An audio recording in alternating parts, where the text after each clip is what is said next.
Ако власта сака уставни измени по примерот на Хрватска, каде државата е на еден народ и останатите малцинства, ВМРО ДПМН веднаш ќе прифати и уште утре ќе се отвори преамбулата. Но прашањето е дали ја прочитале добро, категоричен е преседателот на опозицијата Христијан Мицкоски. Тој го прифаќа моделот на хрватскиот устав, според кој Македонија ќе биде унитарна држава на македонскиот народ и останатите малцинства. Па не знам дали сте сигурни дека сака да биде според преамбулата во Хрватскиот устав. Еве, јас сум подготвен.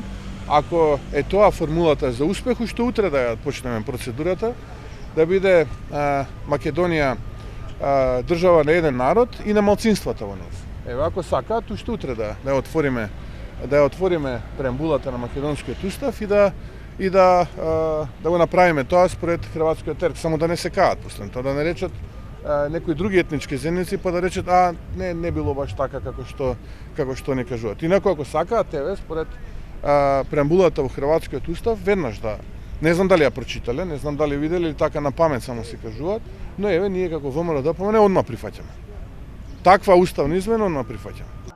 Во Хрватскиот устав стои: Република Хрватска е држава на хрватскиот народ и останатите малцинства: срби, чеси, италијанци, евреи, германци, австрици, украинци, руси, бошњаци, словенци, црногорци, власи, албанци и други кои се државјани и се рамноправни со хрватскиот народ и ги остваруваат своите национални права. Сепак Мицкоски е категоричен: во овој парламентарен состав промена на уставот нема да има, откако министерот за правда Кренер Лога порача дека отстранувањето на 20% од уставот и неговата замена со албански јазик треба да се случи сега, со уставните измени кои предвидуваат внесување на бугарите како заедница која живее во Северна Македонија. Во овој парламентарен состав промена на устав нема да има.